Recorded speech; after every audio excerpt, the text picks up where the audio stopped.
시편 32편 1절부터 7절까지 제가 읽습니다. 허물에 사함을 얻고 그 죄의 가리움을 받은 자는 복이 있도다. 마음에 간사가 없고 여호와께 정죄를 당치 않은 자는 복이 있도다. 내가 토설치 아니할 때에 종일 신음함으로 내 뼈가 쇠하였도다.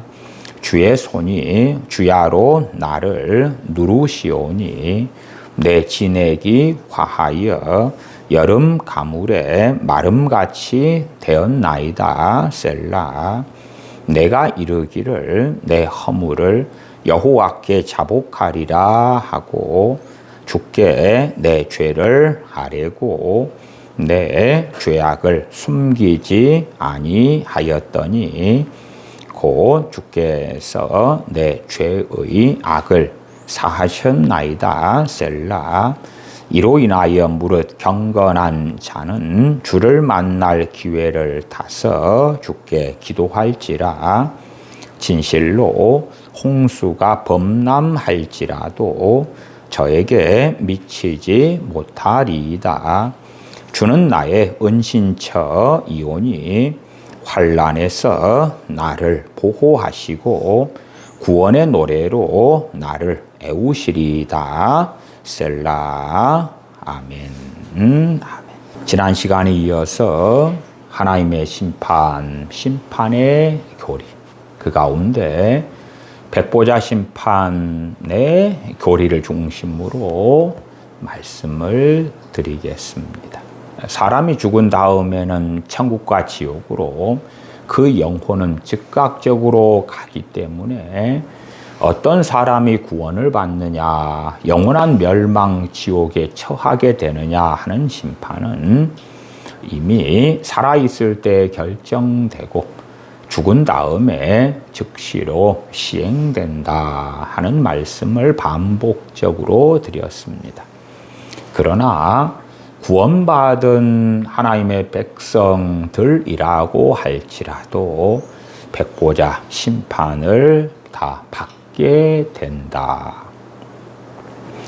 물론 유감스럽게도 한국 교회는 전반적으로 구원받은 하나님의 백성들 자녀들은 단지 상급의 심판만 있다는 거짓말과 미혹이 횡행해 왔습니다. 그래서 주님을 믿어 나는 구원받았어. 그러기 때문에 내가 어떠한 부족하고 어리석고 완악한 삶을 산다 할지라도 그 모든 죄가 다 덮어질 것이고 나는 천국에서 상급이 비록 적을지라도 괜찮아.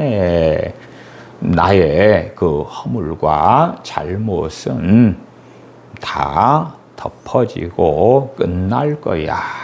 그러한 망상증이 한국교회의 대다수의 마음을 사로잡아 왔습니다.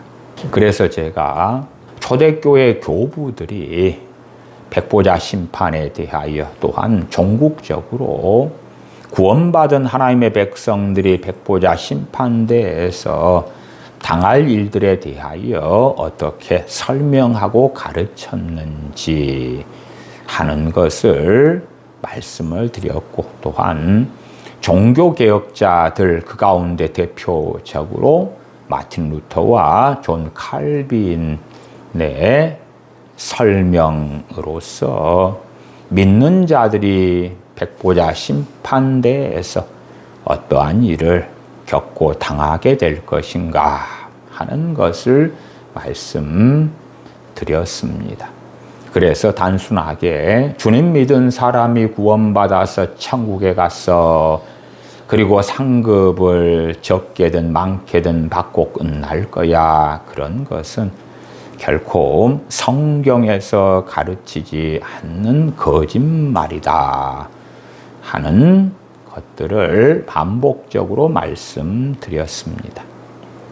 그리고 이제 지난 시간이나 그 앞 시간에서는 그럼에도 진실로 회개한 죄들은 백보자 심판에서 다루어지지 않고 덮어질 것이다. 종교개혁자 존 칼빈은 진실로 회개한 죄는 백보자 심판에서 정죄와 고발의 대상에서 제외되게 될 것입니다. 고 잘 설명합니다. 그러나 초대교회 교부들과 종교개혁자들이 공통적으로 동의하는 바는 구원받은 신자들이지만 백보자 심판대에서 크게 세 종류의 죄들에 대하여서는 부끄러움과 수치를 당할 것이다. 첫 번째는 회개하지 않은 죄들이다.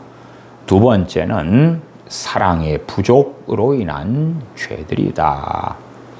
형제가 목말랐는데, 헐벗었는데, 병들었는데, 옥에 갇혔는데 돌아보지 않았다. 그 사랑의 부족, 사랑하지 않은 죄들로 인하여 책망과 부끄러움과 수치를 주님의 심판대에서 종국적으로 받을 것이다. 세 번째는 책임의 불완전한 이행의 죄들에 대하여 수치와 부끄러움을 당할 것이다. 책임의 불완전한 이행, 그러면 예로 들자면 어떤 가정이 갈라졌습니다. 어느 부부가 이혼했다고 칩시다. 자녀가 어립니다. 그러면 자녀를 직접적으로 양육하지 않는 헤어진 전 배우자는 양육비를 지급해야 되지요. 그러나 그러한 것을 지급하지 않고 넘어갔다. 그럴 때에 세상 법정에서도 죄가 명백하게 되지요. 그러면 크리스천이 하나님 잘못했어요. 제가 회개기도 했으니까 모든 것이 없는 것이 되지요. 그러한 회개는 하나님께서 받지 않는다. 그 말이에요. 그렇게 책임의 불완전한 이행 때문에 어떤 사람은 그의 믿음이 가짜로 판명날 것이고요. 그러나 어떤 사람은 구원받을 것입니다. 그러나 책임의 불완전한 이행 가운데 인생이 마감되었다 할 때에 구원받은 하나님의 자녀가 비록 죽은 다음에 즉시 나사로처럼 또한 한편 강도처럼 천국 낙원에 들어갈지 몰라도 백보자 심판대에서 그 책임은 피할 수가 없을 것이다. 물론 영원한 멸망의 심판인 정죄는 받지 않을 것이다. 그러나 그리스도의 심판대인 백보자 심판이 있는 곳은 천국도 아니고 지옥도 아닌 곳입니다. 그렇기 때문에 그 백보자 심판대에서는 구원받은 하나님의 자녀들에게 기쁨이나 평안이 주어지는 장소는 아니겠지요.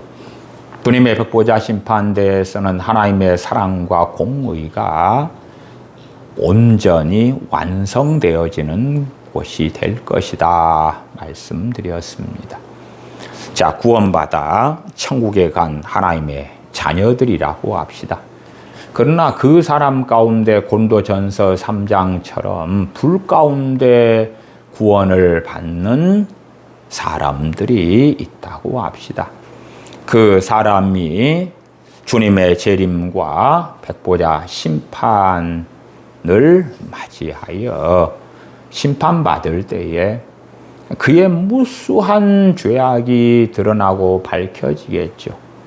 마치 죽기 얼마 전에 주님을 믿은 한편 강도 같은 사람, 그 사람이 오늘 너가 나와 함께 낙원에 있으리라 약속받고 그가 몇 시간 뒤에 죽임 당한 다음에 주님과 함께 낙원 천국에 들어갔습니다마는 그리스도의 심판대 주님의 지상 재림이 있고 그 이후에 죽은 자들이 다 부활하고 살아난 다음에 심판을 받을 때에 그가 살아오면서 행한 모든 죄들이 낱낱이 드러나게 되겠지요. 그래서 그는 자신의 무거운 죄들 때문에 탄식하고 부끄러워하고 슬퍼하고 통탄하고 또한 그 사람이 지은 죄들의 직접적인 피해자들이 다 그 자리에 함께 모일 것입니다. 그 두 강도 가운데 구원받은 한 강도도 아침 9시에 주님과 함께 십자가에 못 박혔을 때는 그 강도도 다른 강도와 함께 주님을 욕하였다고 성경에 기록합니다. 그렇기 때문에 얼마나 구원받은 그 강도는 강팍하고 악하게 살아왔는가 하는 것이 명백하죠.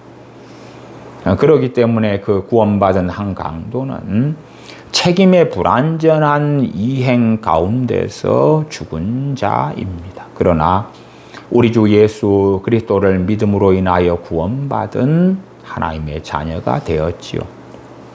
거기에서 모든 것이 덮어지고 끝나는 것이 아닙니다. 그 사람이 선악간에 행한 모든 일에 대하여 하나님의 공의가 이루어져야 하는 것입니다. 그 사람이 강도질하면서 어느 가족을 해쳤다. 그 가족의 억울함은 어떻게 해야 합니까? 그리스도의 심판대 앞에서 명백하게 드러납니다.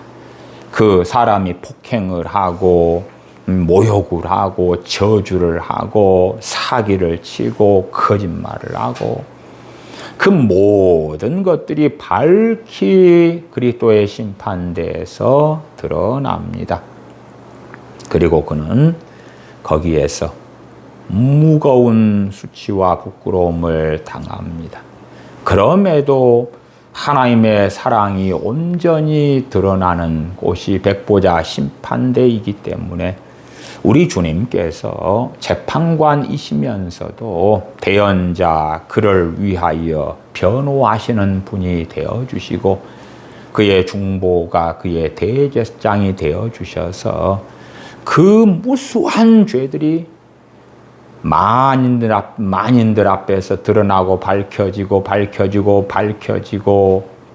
그리고 종국적인 판결이 이루어질 때에 주님께서 말씀하실 것입니다. 내가 저 사람을 위하여 십자가에 못 박혀 죽었노라고. 저 사람의 이름이 생명책에 기록되어져 있노라고. 그러면 그 한편 강도는 자신이 지은 죄들이 얼마나 무섭고 무겁고 심각한 죄들이었는지 나아가서 그럼에도 자신을 구원하신 우리 주 예수 그리스도를 통한 하나님의 구원의 그 사랑과 은혜는 얼마나 위대하고 놀라운지를 보게 될 것입니다. 제가 심판의 교리, 백보자 심판에 대하여 말씀드릴 때에 단순히 종교개혁자 존 칼빈 등이 이야기하는 진실로 회개한 죄는 백보자 심판대에서 정죄와 고발의 대상에서 제외됩니다 하는 이야기를 잘 언급하지 않았습니다. 나중에 언급했어요. 왜 그렇습니까? 대한민국의 크리스천들은 회개를 정말로 쉽고 가볍게 생각합니다. 그래서 진실로 이 마음에서 돌이킴도 없고 입술로만 살짝 합니다. 저는 주일날 제가 목회 기도를 하면서 회개 기도하는 것을 굉장히 조심하고 주의합니다. 가능한 대로 구체적이고 협의적인 부분에서의 회개를 하려고 애를 씁니다. 물론 다 그렇지 않을 때가 많긴 합니다만은 최소한은 가벼운 회개, 그냥 형식적인 회개. 그렇게 해서 하나님 용서받았습니다. 우리는 회개기도 했으니까 백보자 심판대에서 다 덮어질 거예요. 그러한 속임수 가운데 가능한 대로 덜 빠지기를 원하기 때문에 그렇습니다. 실제로 우리 믿는 사람들이 죽어서 천국 갔다고 합시다. 그리고 살아있을 때에 지은 죄들에 대하여 살아생전에 이모저모로 회개기도 하고 살았다고 합시다. 저는 그렇게 명백하게 말씀드립니다. 우리 믿는 사람들이 살아있을 때 했던 대부분의 회개기도는 하나님께서 안 받으실 것이다. 하나님께서 진정한 회개로 인정하지 않으실 것이다. 진정한 회개로 가려면 어디까지 가야 됩니까? 회개에 합당한 열매까지 맺어야 하는 것입니다. 주님께서 삭개오에게 말씀하십니다. 삭개오야 내려와라. 뽕나물 무화과나무 위에 올라간 삭개오에게 내가 오늘 네 집에 유하여야 되겠다. 그리고 삭개오의 집으로 가십니다.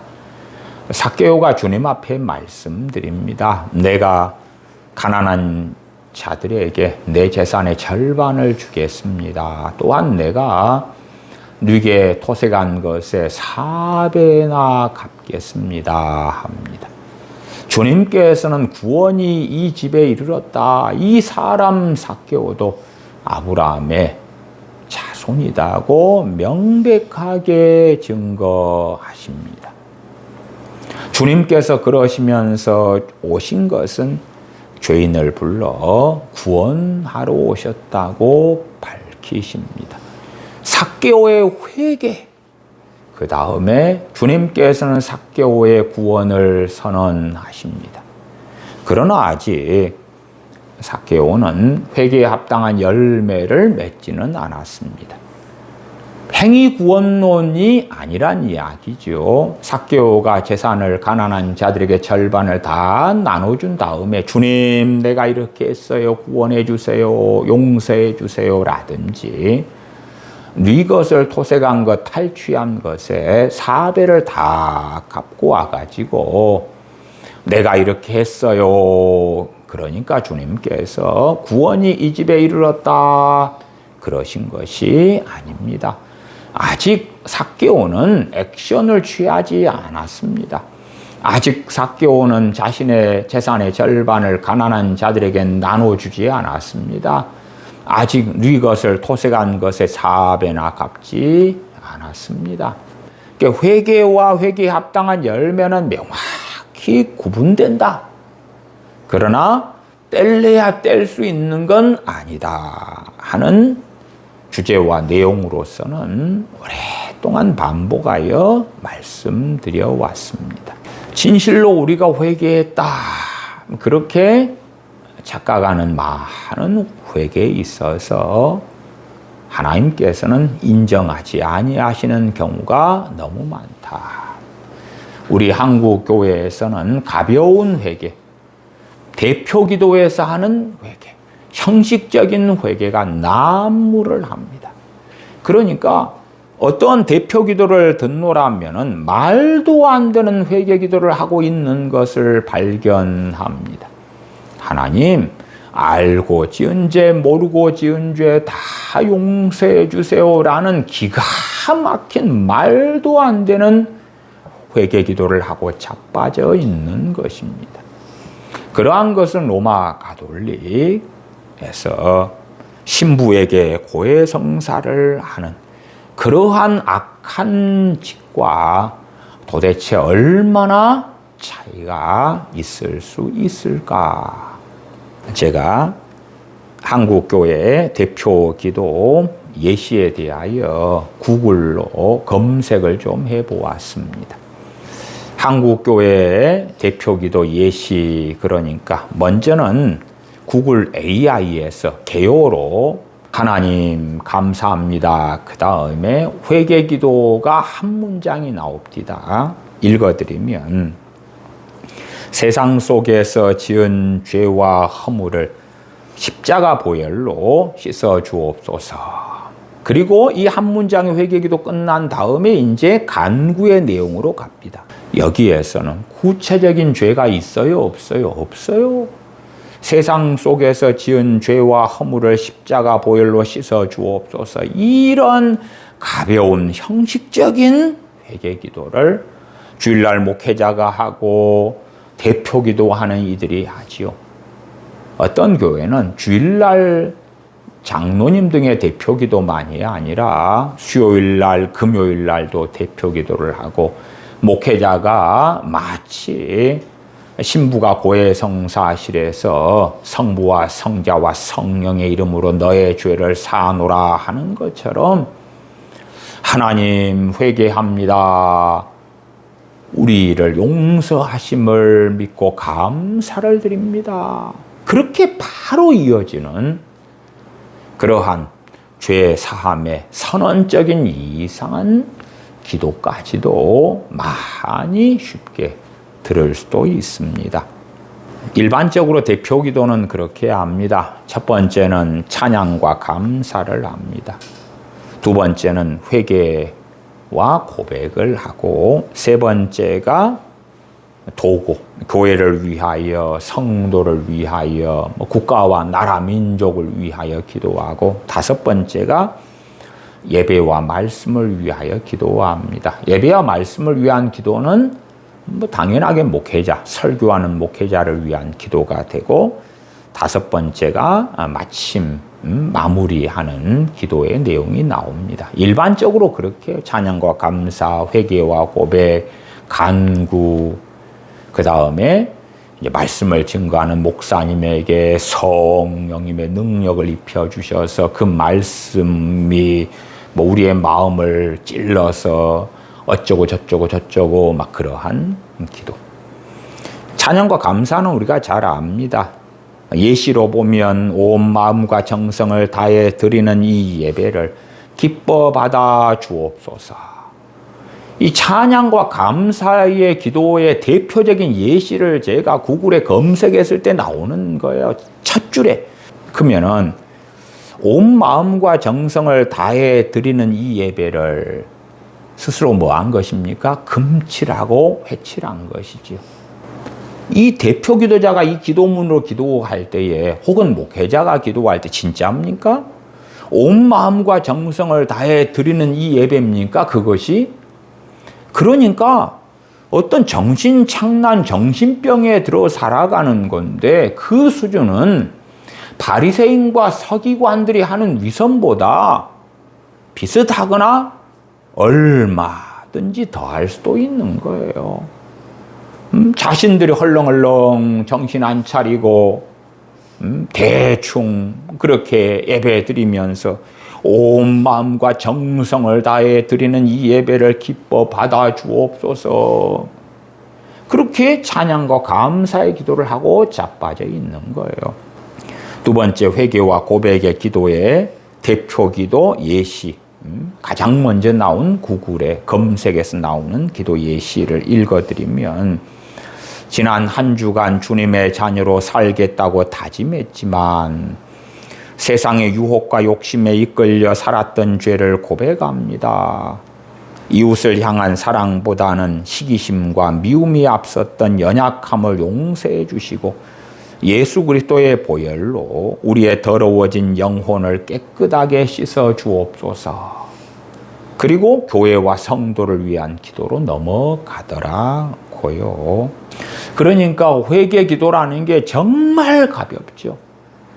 구체적인 뭔가도 없고 애통함도 없고 탄식도 없고 죄에 대한 자각과 깨달음도 없는 거예요. 문제는 이러한 회개와 고백 기도가 대한민국 교회에 깊숙이 들어왔고 대한민국 교회 크리스천의 뱃속 깊이 깔려 있다는 거예요. 그러니까 제가 백보자 심판대에서 진실로 회개한 죄는 하나님께서 기억하지 않으십니다. 말씀을 먼저 안 한 것은 대부분 회개했다고 해도 용서받지 못하고, 물론 그 용서받지 못한다는 건 그 죄 때문에 지옥에 구원받은 자가 떨어진다는 게 아니라 백보자 심판대에서 그 죄가 낱낱이 드러나고 밝혀지는 대상이 될 것이다. 될 것이다. 그러나 회개한 죄는 하나님이 기억하시 아니하십니다. 그렇게 말하면 자기의 관습적, 습관적, 습성적 가벼운 회개, 대충 하는 회개, 대표기도적인 회개로 나는 회개했으니까 백보자 심판대에서 부끄러움과 수치를 당하지 않을 거야 하는 망상증에 쉽게 그대로 빠져서 사니까 그것을 심각하게 경계했던 것입니다. 제가 모범대표 기도문이다 구글 검색해서 회개 부분만 좀 읽어드리겠습니다. 어떤 교회 사이트에서 우리 교회 모범대표 기도문이다 라고 올라와 있는 것 있더라고요. 우리는 하나님이 주시는 은혜 안에서 믿음으로 살고자 하지만 세상이 두려워질 때가 있고 유혹의 마음을 빼앗길 때가 있고 죄악에 빠져 길을 잃고 시련 가운데서 낙심할 때도 있습니다.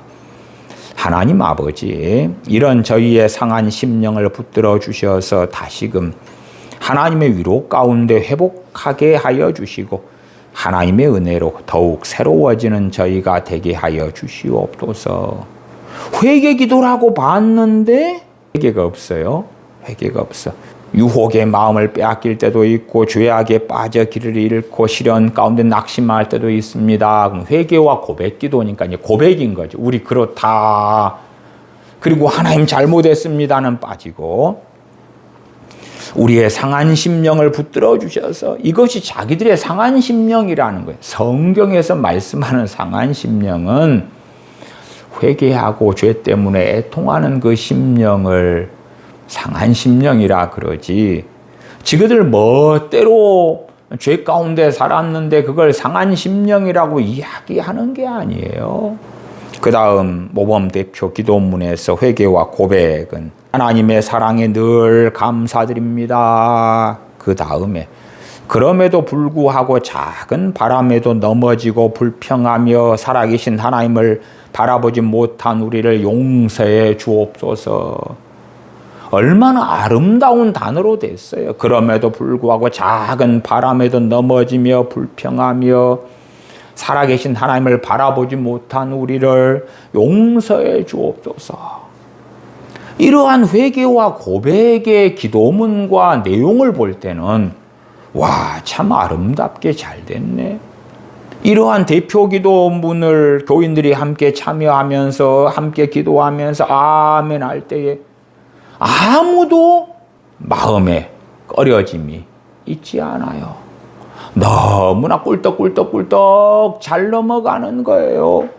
다 더운 여름날에 시원한 물을 마시는 것처럼 너무나 꿀떡꿀떡꿀떡 오히려 마음에 와닿을 수도 있죠. 자기의 마음속에 숨은 죄악을 건드리지 않으니까, 터치하지 않으니까, 회치를 해주니까. 세 번째 모범 대표 기도문은 긍휼과 자비보다는 인색함으로, 이기심으로, 겸손보다는 교만으로, 온유와 오래 참음보다는 시기와 조급함으로, 용서보다는 복수의 마음으로, 사랑보다는 질투와 미움으로 살아온 우리들을 용서해 주옵소서.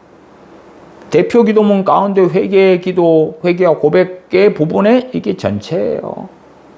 얼마나 쉽습니까? 겸손보다는 교만으로 살아온들 용서해 주세요. 온유와 오래 참음보다 시기와 조급함으로 살아온 거 용서해 주세요. 용서보다는 복수의 마음으로 살아온 것을 용서해 주세요. 이상 끝. 너무나 가볍죠. 너무나 가볍죠. 용서보다는 복수의 마음으로 살아온 걸 용서해 달라고 하면 끝납니까? 용서를 해야지. 용서를 해야지. 그 다음에 용서하지 않고 살아온 사람은요, 그 죄가 결코 하나에서 멈추지 않습니다. 우리가 집안을 청소한다 그럴 때 구석구석 해야 될 거 아닙니까? 그러지 대충 거실 한번 쓴 다음에 청소 끝. 말이 안 되지요. 그것처럼 구석구석, 물론 우리 한계 때문에 기억에서 잊혀진 것도 있고 제대로 그 문제를 자각하지 않은 그러한 일들도 있을 수 있지만 최소한은 하나님의 말씀에 따라서 내가 용서하지 않은 죄악들이 깨달아지고 드러나야 할 거 아니냐 그 말이에요. 그리고 용서를 해야지 무슨 용서보다는 복수의 마음으로 살아온 우리들을 용서해 주옵소서. 그게 성경과 맞습니까? 그게 정말 성경적입니까? 아니지요. 아니요. 주님께서 주님의 기도를 통하여 가르치신 회개 기도와는 전혀 다른 것입니다. 마태복음에도 주님의 기도가 나와 있습니다마는 누가복음 11장에서 주님의 제자들이 우리에게 기도를 가르쳐 주옵소서 요청하고 주님께서 주님의 기도를 다시 가르쳐 주십니다. 그래서 산상수훈에서 가르치신 주님의 기도와 누가복음 11장에서 가르치신 주님의 기도는 같습니다마는 그러나 때와 장소가 다릅니다. 반복적으로 주님께서는 주님의 기도를 가르치시는데 그 가운데 회개 기도가 하나가 있어요. 누가복음 11장 4절에 우리가 우리에게 죄 지은 모든 사람을 용서하오니 우리 죄를 사하여 주옵시고 이렇게 기도하라고. 우리가 우리에게 죄 지은 모든 사람을 용서하오니 우리의 죄도 사하여 주옵소서. 자, 주님의 기도와 우리가 하는 회개 기도의 차이는 뭡니까? 주님께서 가르치신 기도는 우리의 죄를 사해 달라는 그 기도에는 전제가 있고 전제가 지켜지지 않으면 그들의 죄는 사함받지 못하는 것입니다. 우리가 우리에게 죄 지은 모든 사람을 용서하오니 그러한 회개가 진짜인지 가짜인지 하나님은 확인하시죠. 확인하셔. 용서하오니 확인하시는 거예요. 그러니까 모범 대표 기도문 혹은 주일날이나 수요일 금요일에 각 지역의 교회들의 예배당에서 드리는 대표 기도 가운데 혹은 목회 기도 가운데 회개 기도는 이런 게 없어요. 이런 게 없어.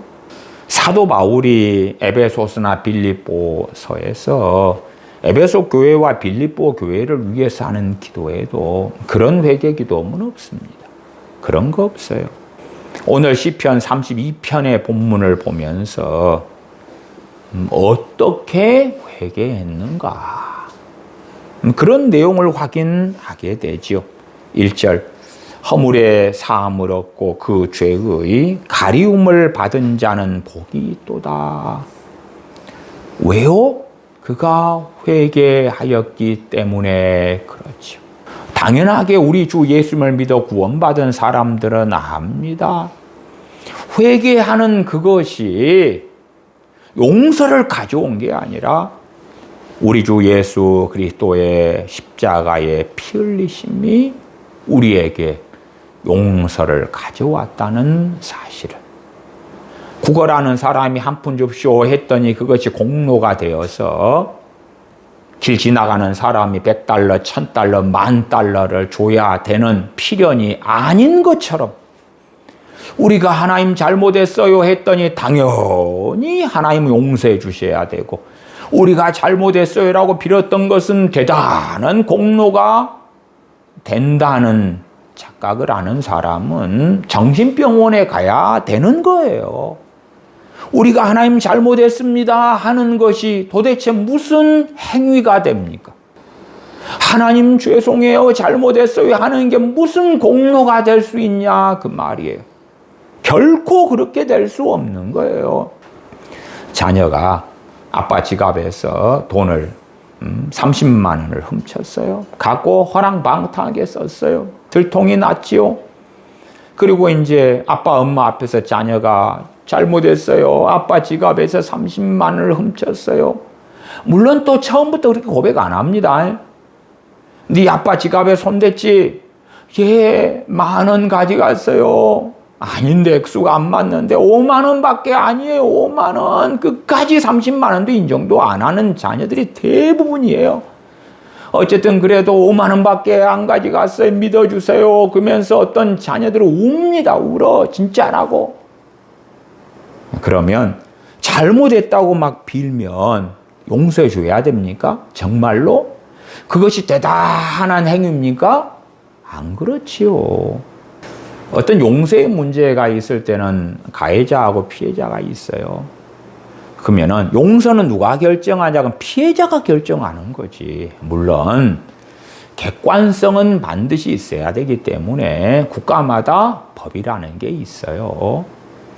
성경에도 내가 실제로 피해를 당했을 때에 가해자는 피해액의 5분의 1인 20%를 가산해서 갚아야 된다고 명시되어져 있어요.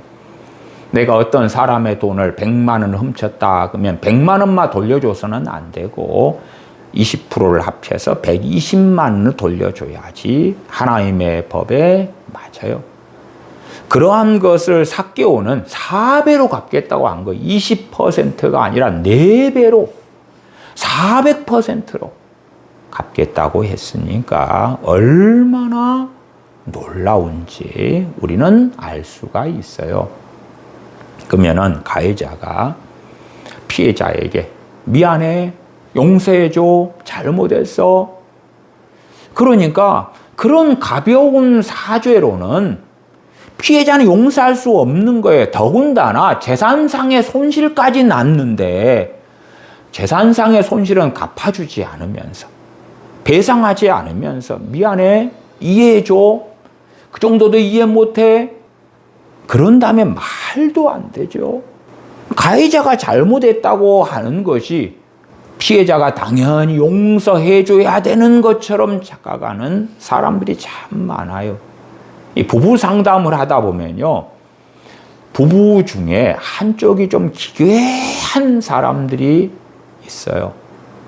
그러면 그 기괴한 한쪽의 사람들은 대부분 가해자가 되거든요. 그런데 특징은 굉장히 뻔뻔하다는 거예요. 자신의 잘못을 잘 인정하지 않고요. 잘못이 이제 백일하에 드러난 경우에 첫째는 미안하다고도 안 해요. 미안하다고도 안 해요. 먼저는 상대방에게 책임을 뒤집어 씌우려고 애를 써요. 네가 그렇게 행동했기 때문에 심지어 불륜을 했는데 내가 외로워서, 네가 나를 외롭게 놔뒀잖아, 네가 나를 신경 안 써줬잖아, 네가 자기 관리를 잘했으면 내가 불륜에 빠졌겠어, 내가 집안에 들어올 때마다 너는 몸빼 바지를 입고 있고 그냥 머리는 흐트러져 있고. 근데 갓난아이를 돌보는 이 자신의 아내가 집안 청소해야지, 갓난아이 돌보지, 뭐 해야 되지, 심지어 알바까지 뛰고 있지, 무슨 자기 관리. 근데 네가 자기 관리를 안 해서 내가 그런 거니까 네 책임이야, 뭐 그런 것부터 시작해서 최소한의 자기 잘못을 인정하지 않고 상대방에게 책임 전가하는 부부들이, 그런 배우자들이 있어요. 나아가서 잘못이 드러났을 때 이걸 축소를 하는 거예요. 축소를 해. 그 다음에 이제 결국은 마지못해서 잘못했어, 미안했어, 그러는데 진정성이 없는 거예요. 그러니까 잘못했어, 미안해, 그것이 피해자가 당연히 용서해 줘야 되는 것처럼 착각하는 거예요. 용서는 피해자가 결정하는 거예요. 물론 율법에도 그 선은 나와 있어. 선은. 그러니까 어떤 사람은 가해자가 나한테 하나만큼 잘못했는데 나는 10개만큼 피해 보상을 받아야 되겠다 그러면은 그 피해자는 하나님 앞에 명백하게 잘못이, 객관성이 없는 거니까. 우리 믿는 사람들의 용서는요, 주님께서 나를 용서하신 것처럼 전능하신 하나님 아버지께서 그리스도 안에서 우리를 용서하신 것을 생각하고 자각하고 깨달을 때에 우리의 용서는 쉬워집니다. 정말 용서를 배우지 않는 크리스천들은 극단적으로 간다면 주님을 부인하는 죄에 빠지게 되죠. 마치 1만 달란트 탕감받은 사람이 100데나리온 자신에게 빚진 동료에 대하여 용서하지 않으므로 1만 달란트 탕감받은 것이 무효가 되고 말죠. 무효가. 구원을 하나님께서 무효로 만드십니다. 하나님께서는 구원하실 수 있으시고 구원하신 자들을 그 구원을 취소하실 수 있기 때문에 그렇습니다. 우리가 하나님께 용서받은 그 무수한 죄, 그것과 우리가 용서해야 될 것을 비교해서 우리가 살피고 그 용서하신 그 은혜를 깨닫는 가운데 용서의 길을 걸어야 되는 것인데 도토리 키재기 하는 거예요. 세상에 일어난 일 가지고 가해자 피해자 나누고 있으면 사실은 제대로 용서를 배우기 어렵겠지요. 네 번째 모범 대표 기도문을 보면 저희들은 하나님의 은혜에 보답하지 못하고 주의 길을 벗어난 적이 많았습니다. 이를 회개하오니 용서하여 주시옵소서. 그렇게 하고 지나가는 거예요. 주님께서 가르치신 기도는 우리가 우리에게 죄 지은 모든 사람을 용서하오니 우리 죄도 사하여 주옵소서. 너무나 명백한 거예요. 자신들에게 죄 지은 사람을 용서한다는 전제 가운데 그것도 어떤 사람은 빼고 그러한 기도가 아니라 우리가 우리에게 죄 지은 모든 사람을 용서하오니라는 전제 가운데 회개하는 거예요. 자신의 죄를 용서해 달라고 구하는 거예요. 그러니까 그리스도의 심판대 앞에서 용서하지 않은 무수한 죄들로 신자와 불신자가 심판을 받을 때에 비록 구원받은 하나님의 자녀일지라도 용서하지 않은 무수한 일들로 얼마나 오랫동안 긴 시간에 걸쳐서 재판을 받으며 부끄러움과 수치를 당해야 할지는 상상할 수가 없습니다. 그래서 그런 사람들은 해를 받되 구원을 받는데 불 가운데서 구원을 받은 자 같을 것이다. 고린도전서 3장에서는 말씀하고 있는 거예요. 우리 주님을 믿는 사람들이 용서를 배우지 않았다. 그리고 뻔뻔하게 이 모범대표 기도문에 있는 회개기도처럼 용서보다는 복수의 마음으로 살아온 우리들을 용서하여 주옵소서. 그러니까 이 잘못된 대표기도문 같은 것들 또한 무수히 많은 이상한 수박 거달기적인 대표기도문 같은 것들로 한국교회는 오랫동안 세뇌가 되어져 온 거예요. 목회자들이 하는 가벼운 회개기도로 세뇌가 되어져 온 거예요. 그래서 회개했노라고 생각하는 거죠. 그러니까 심지어는 알고 지은 죄 모르고 지은 죄 다 용서해 달라는 기가 막힌 기도도 아닌 개똥 같은 소리가 입이라고 튀어나오는 거지요. 이 주님의 기도에 대하여 어거스틴은 그렇게 말합니다. 이 날마다 드리는 회개의 기도는 방금 말씀드린 우리에게 죄 지은 자 모든 자를 용서하오니 우리의 죄를 용서해 주옵소서. 이 회개의 기도에 대하여 어거스틴은 이 날마다 드리는 회개의 기도는 이미 의롭다 하심을 받은 자들이 심판대 앞에서 부끄러움을 피하기 위해 드리는 기도입니다. 지옥을 피하기 위해 드리는 기도는 아닙니다. 왜? 이미 의롭다 하심을 받은 자들이라며 구원받은 자들이기 때문에. 그런데 이 회개의 기도, 용서의 기도, 전제는 뭡니까? 자신에게 죄 지은 모든 사람을 용서하오니. 입만 그러면 안 되죠. 말만 그러면 하나님께서는 심령을 감찰하시기 때문에 인정하지 않으실 것입니다. 누가복음 6장에서는 주님께서 열매로 할지라 그 사람의 마음에 가득한 것을 입으로 말한다. 열매 중에 첫 번째가 말이 되죠. 뱃속에 있는 것, 뱃속이 정돈되지 않으면서 입으로 회개합니다. 그건 인정하지 못하죠. 마음 안에 증오와 미움이 있으면서 용서합니다. 네 뱃속이 그런데 인정할 수 없어. 어거스틴은 하나님께서는 하나님의 백성들이 지은 죄들로 인하여 그들을 정죄하지는 않으시지만 그 죄가 있었음을 백보자 심판대에서 숨기시지 않으실 것입니다. 다 드러내실 것이다 그 말이에요. 그러니까 하나님께서 덮어주시기를 원하신다면 주님께서 주님의 기도에서 가르치신 것처럼 용서라면 자신에게 죄 지은 모든 사람을 용서하고 살면서 자신의 죄도 용서해 달라고 기도해야지 용서받고 백보자 심판에서 부끄러움을 당하지 않는다는 것입니다.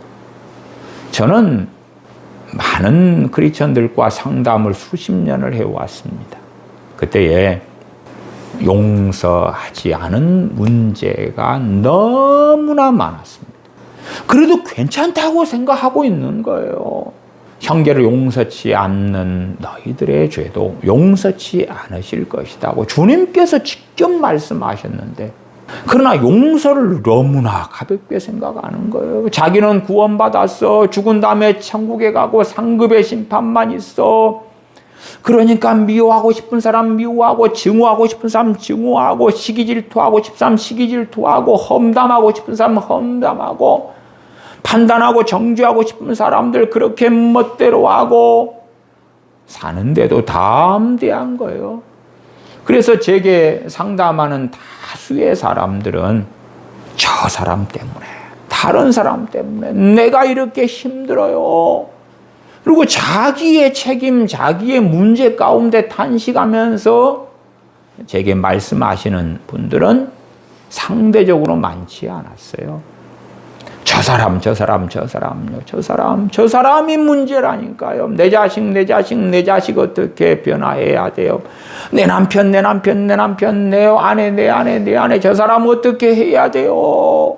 그러면서 울분을 가지고, 증오를 가지고, 분노를 가지고, 적개심을 가지고, 원한을 가지고, 미움을 가지고, 그러면서 자신의 그 완악한 죄들에 대하여서는 제대로 자각하지 않더라.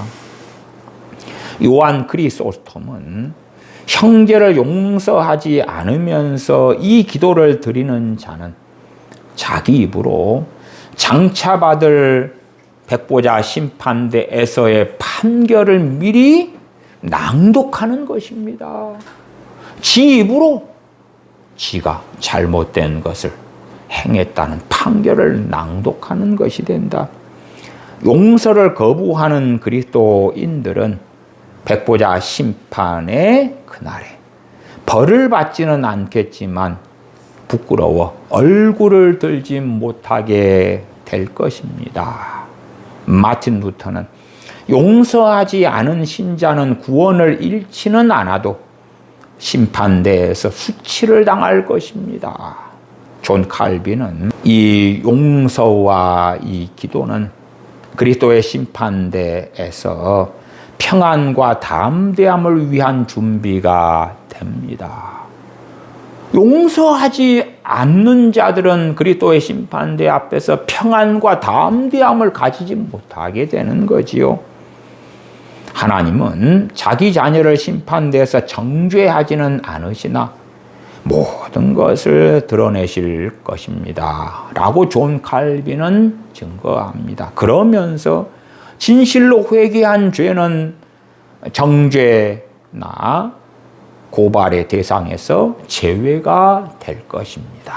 고 잘 주 예수 그리스도의 복음을 설명하고 있습니다.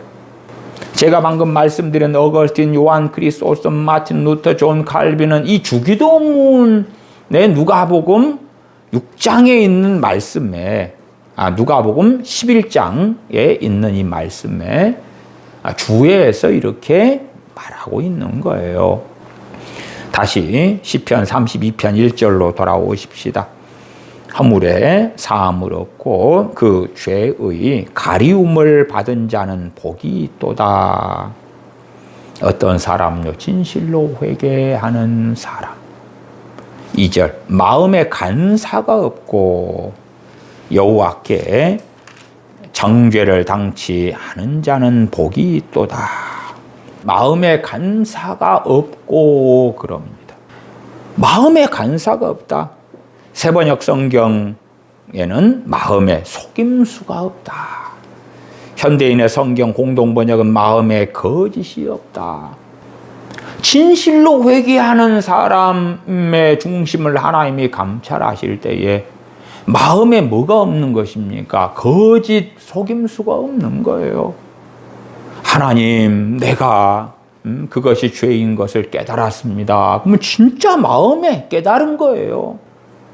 하나님, 제가 교만을 회개합니다. 그러면 자신의 그 교만을 깨닫고 알고 보는 거고 정말 그 뱃속에 그게 있어야 되죠. 제가 누군가를 용서합니다. 그 마음에 간사가 없다 그 말이에요. 간사. 진짜다 그 말이 진짜 그거 진짜다 그 말이에요.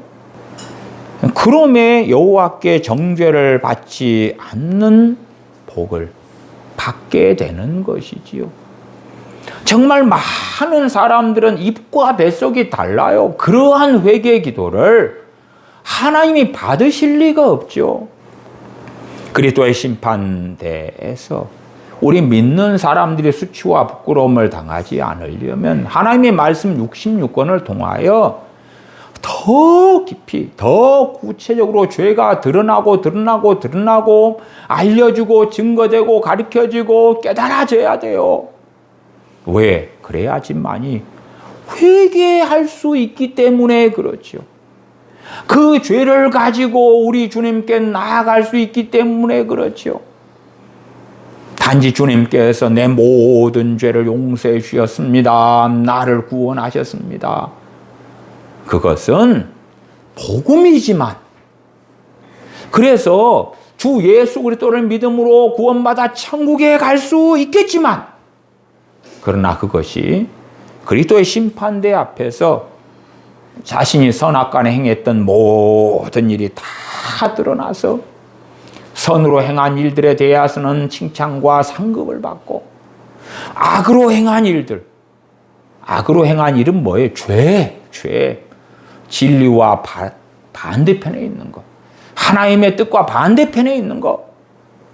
그러한 일들에 있어서는 수치와 부끄러움을 당할 것이다. 고린도후서 5장에 우리가 그 몸으로 선악간에 행한 일들에 따라 그리스도의 심판대에 나타나게 되어 받으려 함이라.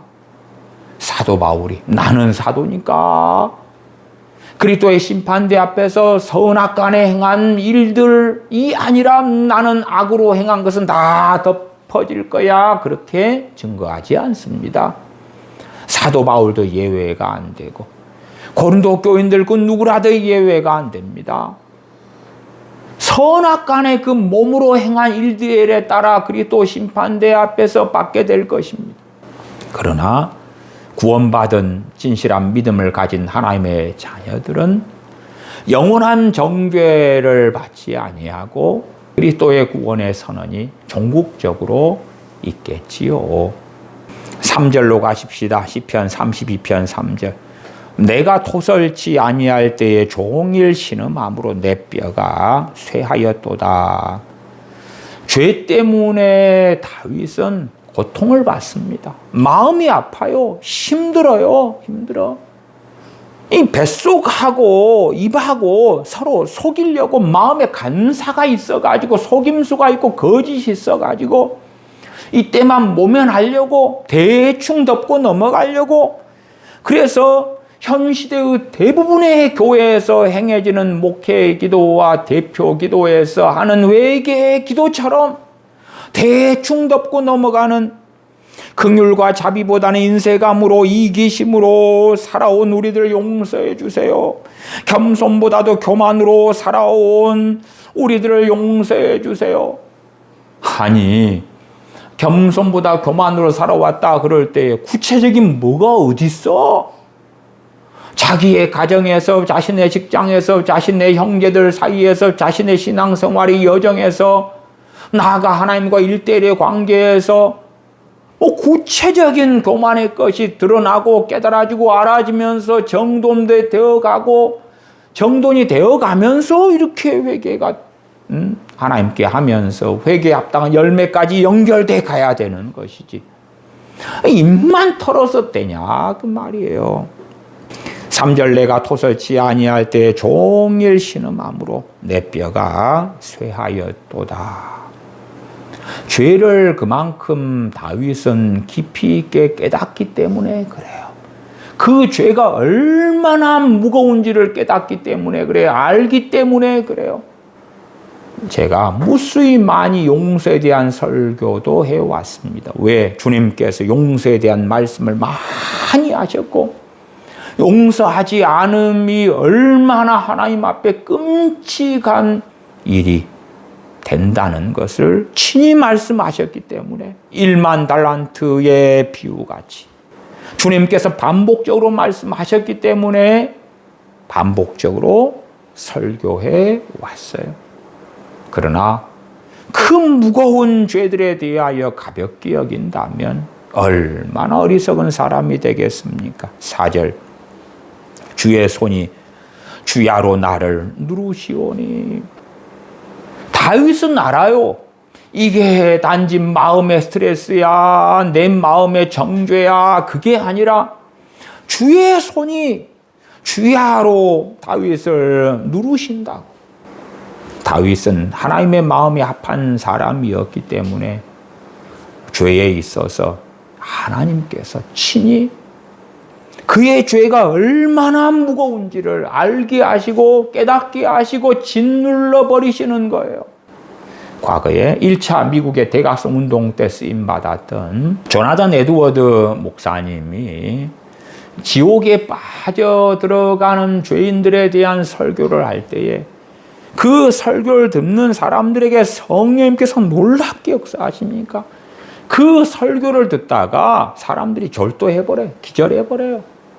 3일 동안 정신을 놔버려요. 일주일 동안 통곡하고 식음을 전폐해버려요.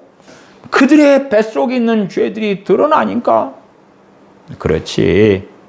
이 인스턴트 복음처럼 예수님이 당신들을 위하여 십자가에 죽으셔서 믿는다고만 해봐. 예수님 내 마음에 들어와 주세요. 영접합니다. 나를 구원하시니 감사합니다. 이상 끝. 하나님의 자녀가 되었습니다. 그러한 간편 인스턴트 복음처럼, 인스턴트 회개처럼 하나님께서는 행하시지 않습니다.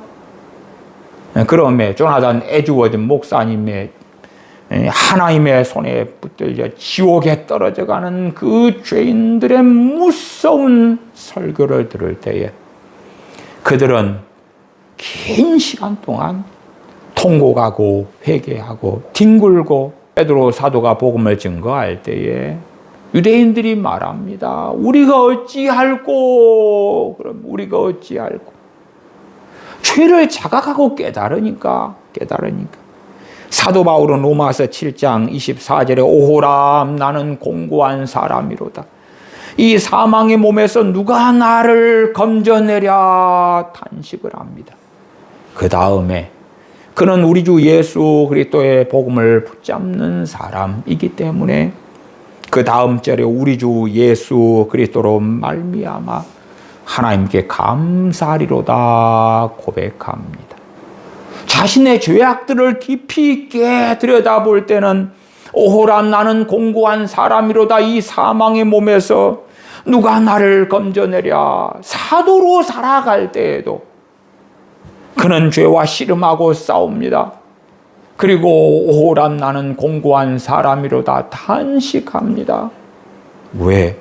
사도가 되었다 해서, 진리 가운데 산다 해서 죄를 다 끊어낸 게 아니기 때문에 그렇습니다. 그러면서 죄의 그 무게를 사도 바울은 알기 때문에 그렇습니다. 그러나 사도 바울은 오호라 나는 공고한 사람이로다. 이 사망의 몸에서 누가 나를 건져내랴. 그렇게 끝나지는 않습니다. 우리는 우리 주 예수 그리스도로 말미암아 하나님께 감사하리로다 고백하는 것입니다.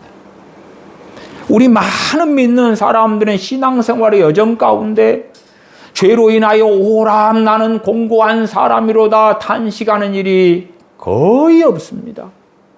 왜요? 죄의 무게를 제대로 깨닫지 않기 때문에 그래요.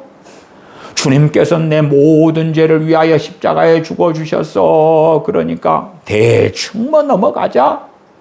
주님의 십자가에 흘리신 피가 있어. 내 죄들이 대충 덮어질 거야. 대충 넘어가자. 그런 사람들은 사도 바울의 고백을 알지 못합니다. 사도 바울이 죄에 대하여 느꼈던 것, 다 의시했던 것, 그걸 모릅니다. 그러니까 그런 사람들에게는 죄 가운데 주의 손이 성령님께서 그 죄의 심각성을 깨닫게 하시는 은혜의 역사가 없는 것입니다. 인스턴트처럼 가볍게 끝나기를 원하는 것이죠. 가볍게, 슬쩍 내가 이런 죄 지었어요. 죄송해요. 미안해요. 회개합니다. 이상 끝. 그런 사람들은 마음의 간사가, 마음의 거짓이, 마음의 속임수가 그대로 있죠. 4절 주의 손이 주야로 나를 누르시오니 내 진액이 화하여 여름 가물의 마름같이 되었나이다. 내가 이르기를 내 허물을 여호와께 자복하리라 하고 주께 내 죄를 아뢰고 내 죄악을 숨기지 아니하였더니 곧 주께서 내 죄의 악을 사하셨나이다. 시편에는 많은 회개 기도가 나와 있습니다. 결코 식상하고 인스턴트 회개, 가벼운 회개 그런 건 없습니다. 그런 건 없어요. 인스턴트로 회개하고 나를 용서하심을 감사합니다. 할렐루야. 그런 거 없습니다. 그런 게 없어요. 성경에 있는 회개와 고백의 내용들을 간단하게 이상한 인스턴트 회개 기도로 만들어가지고 우리는 성경대로 하고 있어. 하나님께서 또 우리를 일주일 동안 지은 모든 죄를 용서해 주셔서 너무 좋아. 감사해. 가볍게 계속하여 하고 지나가는 그 완악함은 로마 가톨릭이 하는 고해성사의 그 완악함보다는 덜할지는 몰라도 하나님 앞에서는 너무나 끔찍하고 참담한 일일 뿐이다. 6절 이로 인하여 무릇 경건한 자는 주를 만날 기회를 타서 주께 기도할지라. 어떤 자요? 경건한 자. 하나님을 경외하는 자. 하나님을 찾고 구하는 자. 하나님을 의뢰하는 자. 하나님의 뜻을 향하여 하나님의 영광을 위하여 살아가는 자. 그런 자는 주를 만날 기회를 타서 주께 기도할지라. 진실로 홍수가 범람할지라도 저에게 미치지 못하리이다. 우리 주님을 믿는 사람은 많은 유형이 있습니다. 그런데 하나님께서 피난처 되어주시고 피할 바위와 산성 되어주시고 하는 것의 전제는 주를 경외하는 자, 또한 경건한 자, 그런 자들에게 베풀어진다고 계속 반복하여 말씀하고 있습니다. 저는 우리 주님 믿는 많은 사람들이 어려움과 문제에 닥쳐서 하나님께 기도하면서 원망하는 일들을 많이 듣고 보아왔어요. 그 사람들의 뱃속에 하나님을 경외함이 있다면, 하나님을 사랑함이 있다면, 하나님을 찾고 구함이 있다면, 단지 어렵고 힘듦 때문에 하나님 도와주세요가 아니라 하나님을 정말 경외함이 있다면 그 어려움, 그 힘듦 가운데서 하나님을 더 찾고 더 의지하며 자기를 돌아보고 회개를 할 것인데, 세상을 사랑하고 살아가고 형식적인 신앙 가운데 살아가다가 어려움을 당하니까 하나님 왜 이래요? 왜 이래요? 나는 크리스천인데 그러고 있어요. 구약의 이스라엘 백성들은 다 하나님의 선민, 하나님의 백성들이었어요. 그러니까 단순하게 시편에서 유대인들에게, 이스라엘 사람들에게는 그 누구나에게 하나님이 도와주셔, 그렇게 말씀하고 있지 않지요. 정확한 대상이 있는 거. 이스라엘 백성들 가운데, 언약 백성들 가운데, 선민들 가운데 누가? 마찬가지로 우리 주 예수를 믿는 하나님의 백성들 가운데 누구를 하나님이 도우실 것이냐? 누구에게 피할 길을 주실 것이냐? 누구를 돌보실 것이냐? 누구의 피난처가 되어주실 것이냐? 누구의 인생과 삶에 합력하여 선을 이루게 하시는 은혜의 역사가 나타날 것이냐? 6절, 이로 인하여 무릇 경건한 자는 주를 만날 기회를 타서 주께 기도할지라 진실로 홍수가 범람할지라도 저에게 미치지 못하리이다. 주는 나의 은신처이오니 환난에서 나를 보호하시고 구원의 노래로 나를 애우시리이다.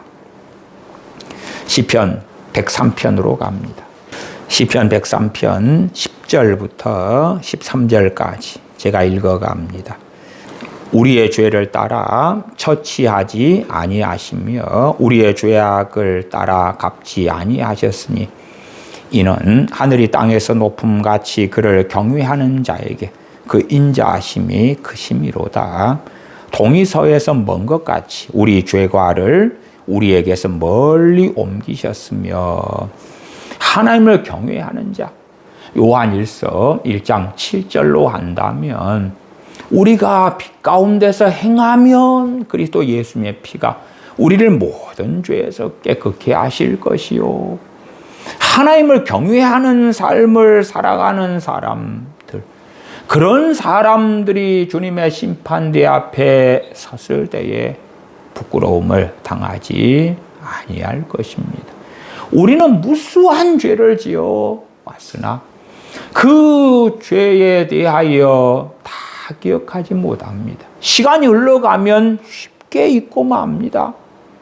우리가 알지 못하고 기억하지 않은 죄들을 어떻게 합니까? 우리가 빛 가운데서 행하고 살아간다면, 우리가 하나님을 경외하면서 살아간다면 12절 동이 서에서 먼 것 같이 우리의 죄가를 우리에게서 멀리 옮겨주셔서 그리스도의 심판대 앞에 섰을 때에 부끄러움과 수치를 당하지 않게 될 것입니다. 이 12절에 죄과 할 때의 죄과는 히브리어는 페샤라는 단어입니다. 이 개역 성경이나 개정 개역판 말고 다른 한글 번역 성경들은 우리의 죄과를 죄 그렇게 번역했습니다만은 그 번역은 많이 미흡한 번역이 됩니다. 우리가 좀 이해하기 쉽도록 페샤라는 죄과라는 단어를 번역한다면 중대한 범죄, 그런 단어로 번역할 수가 있을 것입니다. 이 페샤라는 단어는 단순한 실수나 연약함을 가리키는 죄가 아니라 의도적인 죄, 고의적인 죄, 반역의 죄.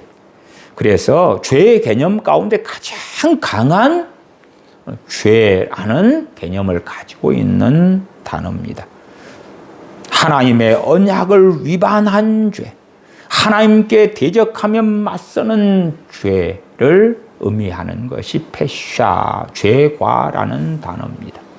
하나님과 하나님의 백성이 언약을 맺었는데 그 언약을 무너뜨리고 깨버린 죄, 패시아.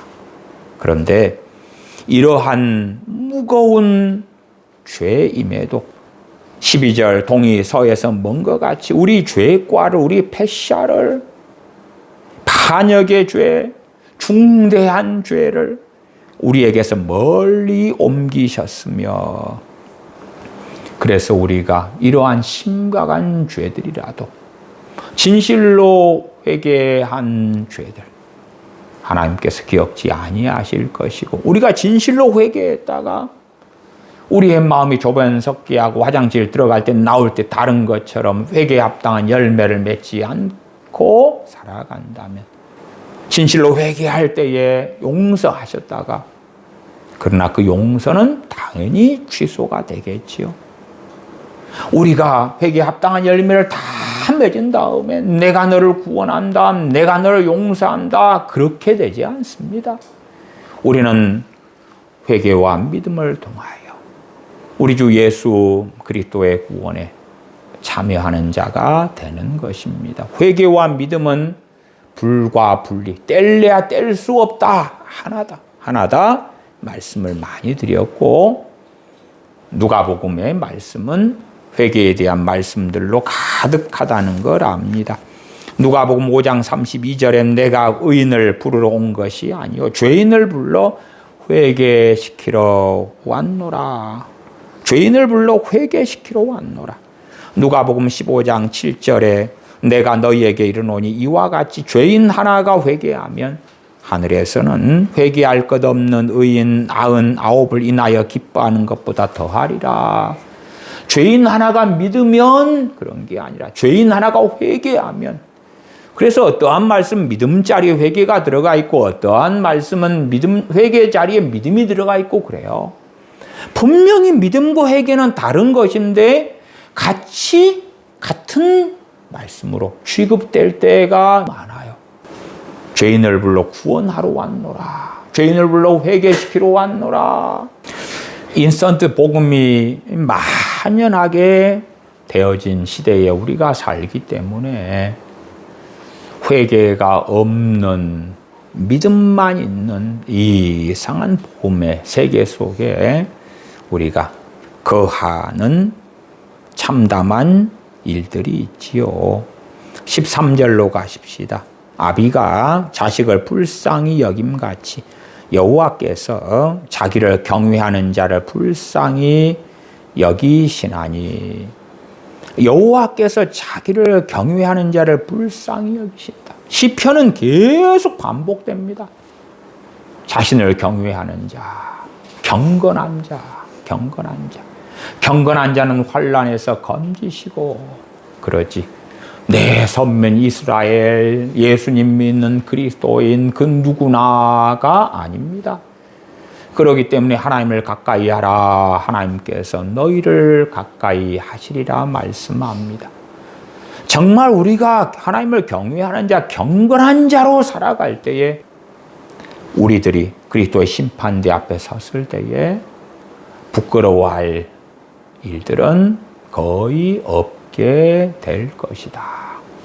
그러나 어떠한 일들, 어떠한 상황 가운데서 하나님을 경외하는 자가 아니게 살아가는 가운데 인생이 마감된다면, 비록 우리가 죽은 다음에 구원은 받아 천국에 들어갈지 몰라도 그리스도의 심판대 앞에 종국적으로 섰을 때는 얼마나 많은 수치와 부끄러움을 당해야 할지는 도무지 상상할 수가 없게 될 것입니다. 물론 우리의 그 무수한 수치와 무수한 부끄러움 이후에 사도 바울이 고백한 것처럼 오라 나는 공고한 사람이로다. 이 사망의 몸에서 누가 나를 건져내랴. 나여 망하게 되었도다. 이사야 선지자처럼 탄식할 때에 주님께서는 내가 너의 메시아다. 내가 너의 구원자다. 내가 너의 중보자다. 선언하시고 우리를 천국으로 다시 이끌어 주실 것입니다. 기도하겠습니다. 아버지 하나님, 인스턴트 회개, 가벼운 회개가 만연한 시대에서 저희가 이러한 가벼운 회개, 형식적인 회개로 인한 어리석음과 미혹에 빠지지 아니하고 하나님의 말씀을 통하여 주에 대하여 깊이 있게 깨닫고 알고 나아가 성령님의 도우심을 통하여 죄로 인한 애통과 고민 가운데서 우리의 마음이 깨끗하게 되어지고 간사가 없어지고 청결하게 되어지는 자녀들이 되도록 은혜를 베풀어 주시옵소서. 자신의 어리석은 판단과 생각으로 회개합니다 하는 어리석음이 아니라 하나님의 말씀의 기준을 알고 깨닫는 가운데 저희들의 사소하게 보이는 죄일지라도 주님께서 산상수훈에 말씀하신 것처럼 지옥불에 떨어질 끔찍한 죄임을 성령님의 도우심을 통하여 깨달아라. 아버지 하나님의 사랑이 얼마나 큰지, 우리 주 예수 그리스도의 은혜가 얼마나 큰지 아는 가운데서 죄를 깨닫고 아버지 하나님을 경외하는 자 가운데 살다가 주님 앞에 섰을 때에 부끄러움을 당하지 않도록 은혜를 베풀어 주시옵소서. 우리 주 예수님의 이름으로 기도하옵나이다. 아멘. 아멘. 기도하겠습니다.